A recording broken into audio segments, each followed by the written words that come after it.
course, as deductees, you are not concerned with what form that person has to fill in at the time of payment, but just for general knowledge, for information, at the time of payment, you need to fill in ITNS 281 and make payment. The e-filing for salary TDS returns is to be done in form 24Q, for all other TDS in 26Q, and if you have made payment to a non-resident and deducted tax, is form 27Q.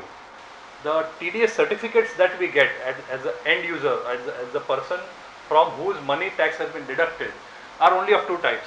In case of salaries, it is form 16. In case of all other payments, it is form 16A.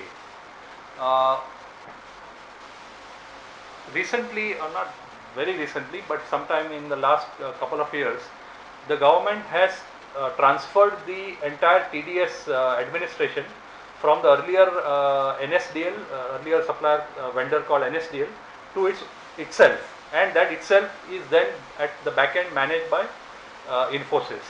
And Traces is the name of the website, Traces.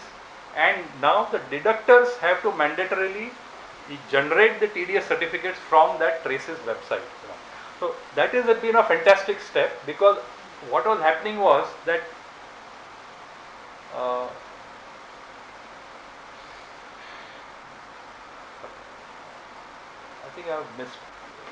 I have missed out the due dates for filing for issuing the TDS certificate, but there is a due date for issuing the TDS certificates also. So in the past, I still remember when I was practicing earlier, in my initial days, the TDS certificates were generally issued at the end of the year. After the end of the year, big thappa came, and the deductor used to sign and put the rubber stamp and then issue it. Now, the fact of the matter is that there is a due date for issuing the TDS certificate. If you have to deduct on a quarterly basis, you have to make payment on you have to deduct on a monthly basis, make payment on a quarterly basis, file TDS returns on a quarterly basis. The certificates were also required to be issued on a quarterly basis, and there was a particular time limit. But practically everyone knew, the whole world knew, that they are all issued long after the due dates. And merely the date put on the certificate is the correct date, meaning without delay. To curb that, now what the brilliant people in the IT department of the income tax have done is that they have made it mandatory to issue the certificate through the system. So, for example, April, May, June of 2015, if my firm had deducted tax from some payment made to another professional and deducted tax and paid to the government, we have done everything right, but the certificate we have forgotten to issue. And if I do it today through the system, the certificate will bear today's date.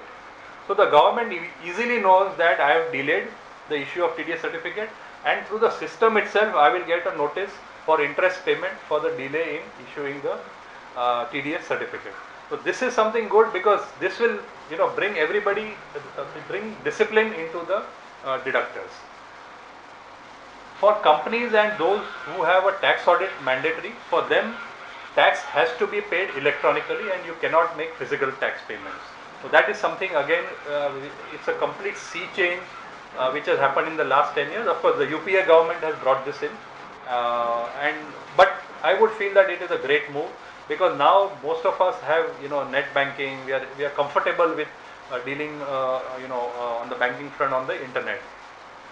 For payment of TDS on transfer of immovable property other than agricultural land, it's so as I said, everyone in this room would be covered if you buy a immovable property. So we will get a little scared that I'll have to start doing the TDS compliance, but it's not difficult. In fact, I think I have written one article in a previous issue of Money Life on this, that when you buy a property, how to go about the TDS compliance is fairly simple. If anybody is interested, we can share that article, or if it is not there, I'll share it with you. But basically, a form called 26QB has to be filled up. It is a Challan cum TDS return form. So everything is filled up only once by the buyer of the property, and then thereafter a form 16B is generated by the system itself. The buyer has to download it, sign it, and give it to the builder, to the person from whom he is buying the property.